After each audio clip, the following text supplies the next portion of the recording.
Welcome to the deep dive. Today, we're getting into projective tests in clinical psychology. Right. Our aim is basically to unpack what these are all about using the material we look at. Yeah, just trying to get a clearer picture of how they work and, where they fit in. Think of it as a quick tour through a pretty complex part of psychological assessment. It definitely sparks some discussion. Okay, let's dive right in then. First off, what are projective tests exactly? What are they supposed to uncover? Well, the fundamental idea is that you present someone with something ambiguous. Yeah.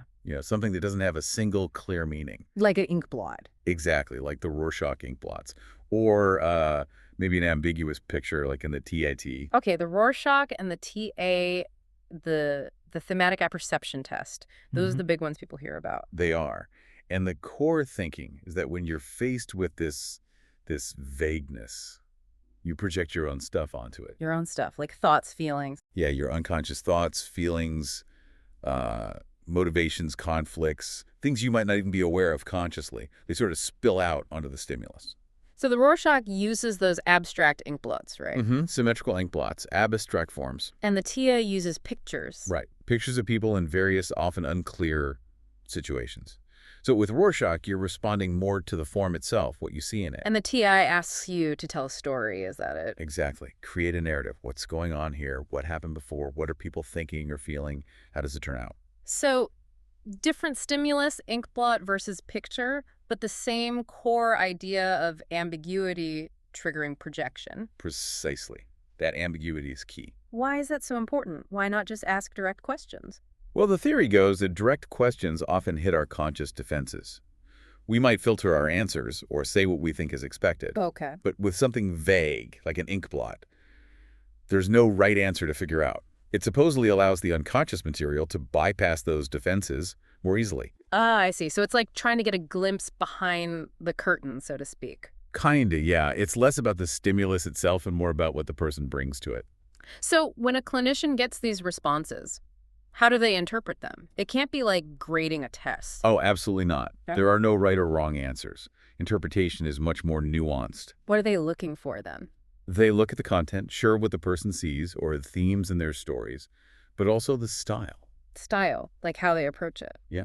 Do they focus on tiny details or the whole picture? Yeah. Do they see movement in the ink blots? Mm-hmm. What's the emotional tone of the tat stories? Are they complex, simple, logical, bizarre?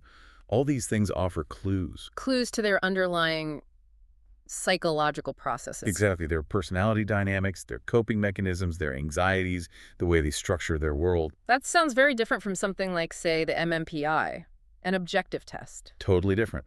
Objective tests like the Minnesota Multiphasic Personality Inventory, the MMPI, use standardized questions, usually true-false or multiple choice. With clear scoring keys. Right. Designed for objectivity, minimizing clinician judgment and scoring. Projective tests are the opposite, open-ended responses, highly individual. Interpretation relies heavily on the clinician's training and, well, judgment. Which sounds like it could be a strength and maybe a weakness, too.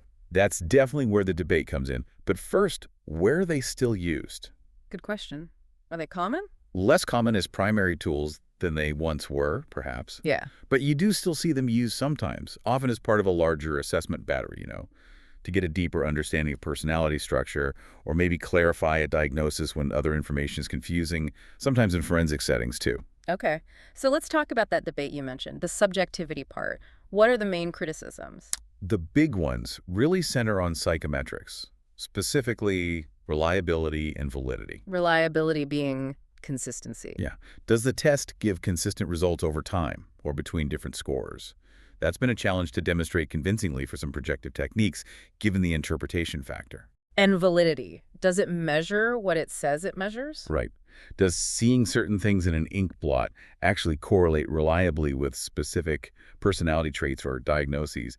That's been a major point of contention in research for decades. I can imagine. And what about culture? Does that complicate things? Oh, hugely.